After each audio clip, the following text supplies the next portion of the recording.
I happened to be born in Coventry because that was where my mother was staying at the time.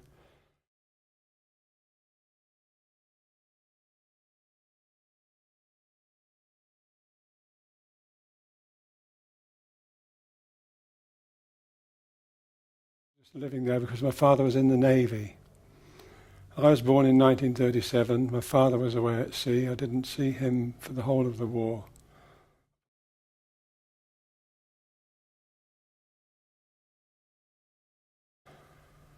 And eventually we settled down in Leicester, which is another Midlands town.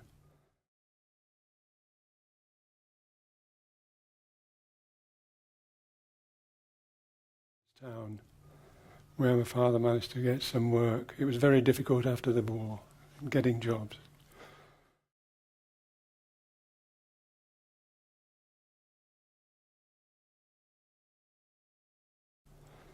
Because there was no sort of cultural life in my family. We had a radio with 1 or 2 channels, and that was about it. There were no books. You weren't taken to museums. You didn't explore ideas in any great depth.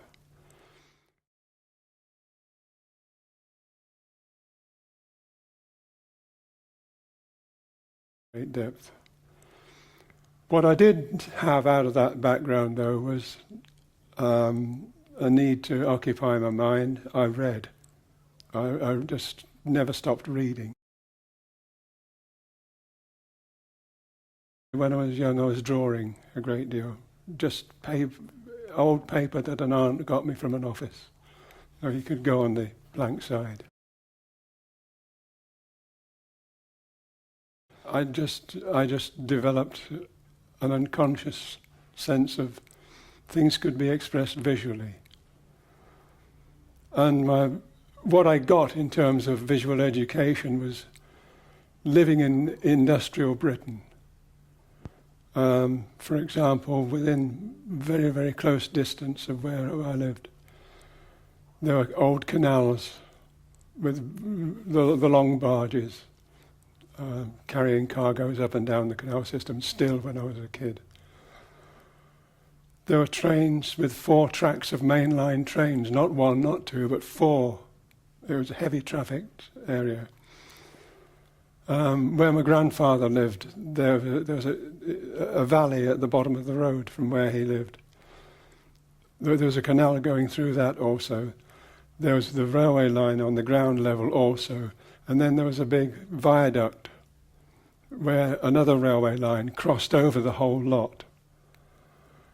There was a factory where light aircraft were produced, Oster aircraft. They were small aircraft used for spotting in the war. And my whole visual vocabulary, I think, was shaped literally by the surroundings in which I lived. And it just happened to be an industrially diverse area.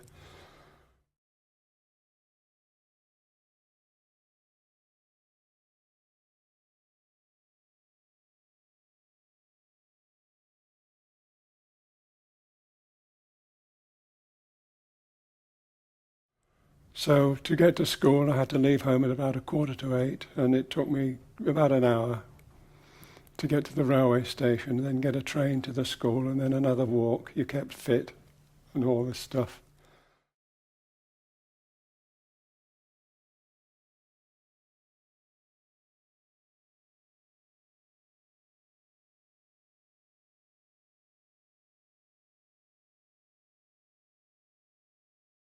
I got a scholarship through to grammar school I was supposed to be 11 years old.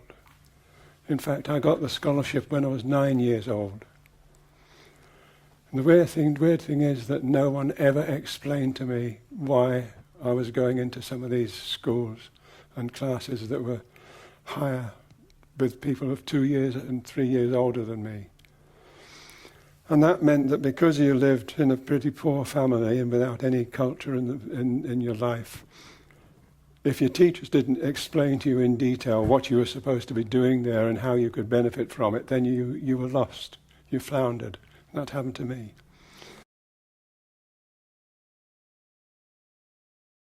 It amazes me that the teachers that I had never once sat me down and said, look, we know you've got problems. We know that you've got, again, age gap between all the others. You can take another year for the second time so that you catch up with your age group. Or you can keep going and we'll try and help you. Nobody ever thought of anything of that kind. You were just left to survive.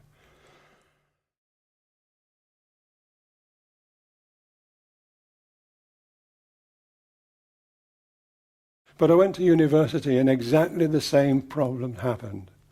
I didn't make good use of my time at the London School of Economics when I got admitted there.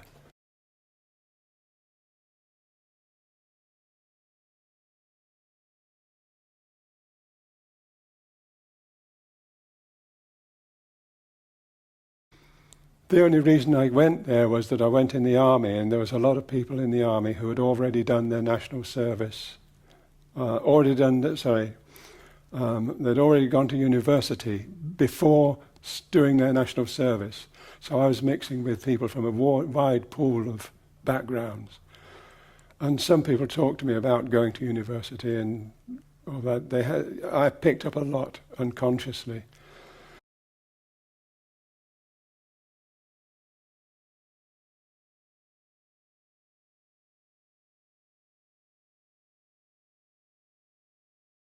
Looked at me and said, yes, you can have a scholarship.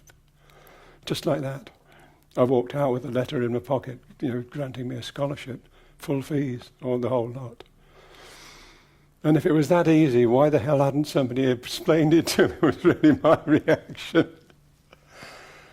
But I went to the LSE, and there was only one teacher who really started to explain things to me, and I had a marvellous short spell with him, but then he got a professorship in the US and went off.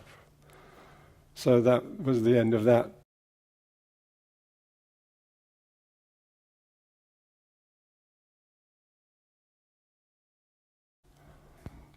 And it's something that subsequently it influenced my teaching a great deal, because I looked at other kids coming through who'd got the same sort of background.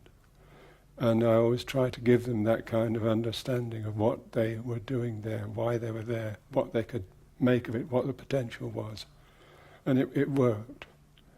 Explaining it to them, giving them that kind of confidence. It's confidence more than anything else, confidence in themselves, no matter where you come from. It doesn't matter if you're from a council estate, that you're the eldest of 7 kids, that you're all as poor as monkeys, that your basic breakfast is a bowl of porridge, and when you come home, your evening meal is toast and margarine.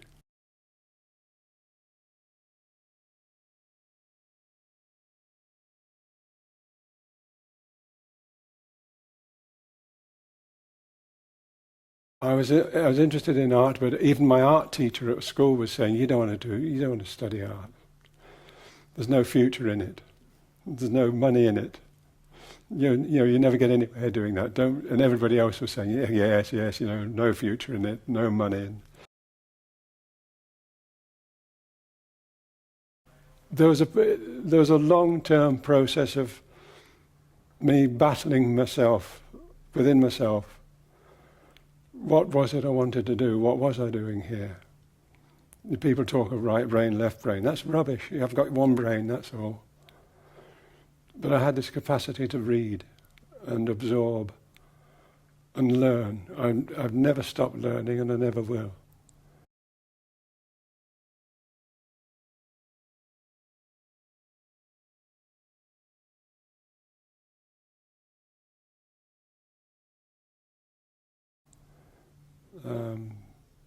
And if you can get that kind of approach, that drive, then you'll make it somehow, somewhere. And it's really a question of hanging on and waiting until the point comes where you may think you're lucky, but you're not. You've been preparing unconsciously for that moment. You've got experiences and competencies that suddenly make you realize you can do this. You can be good at it. And it works out over a long period of time, but it's there. If I always say to my children, you've got something inside you that defines you, who you are, unique, the unique person that you are. Never forget that. Always search for that and let that be a guide in what you're doing. And believe in yourself. Have confidence in yourself.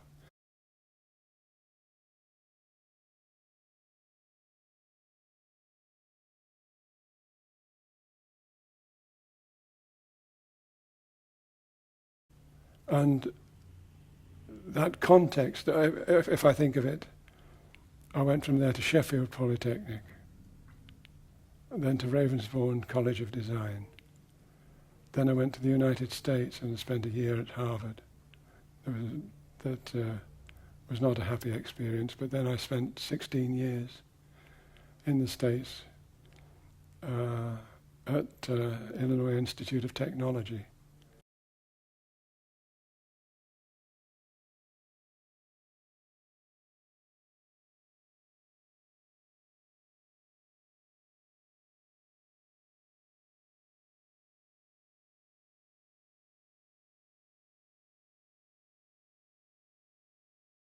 And then I had 4 months in which to submit the first manuscript, and I literally sat down and wrote it night and day in 4 months.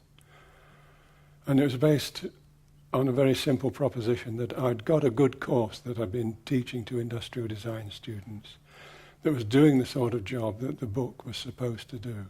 It was a question of transforming the work that I'd already done into a format that was acceptable in publishing terms. Expressing was that design is not a minor branch of art. Commercial art, applied art, all these adjectives in front of the word art that are supposed to define design didn't seem to me to be any kind of really profound insight into what it was to be a designer. And one of the big advantages of working in a design school, and a good design school, was that I spent time with design students and my colleagues from the design staff. And we talked a lot about what they wanted for their courses. And so we had very good cooperation. And the book was intended for my first year students because there was nothing in the world that existed that would give my student that book. And so when it came out, it got very good reviews. Again, 1 or 2 people trying to put you down. There's a very famous design historian in the UK who considers herself to be number 1 in the field, who in 1979 wrote that it was okay, this book, but it won't last very long, she said.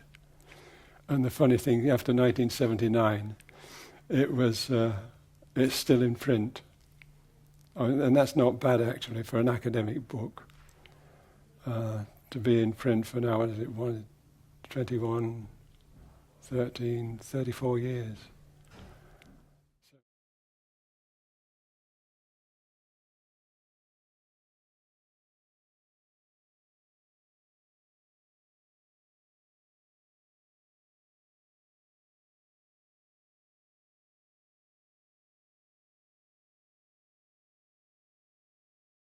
What I was trying to do was to put design in a context where, just as I'd watched trains and planes and buses and all the machinery of industry as part of my life, not as some abstract study for academic purposes.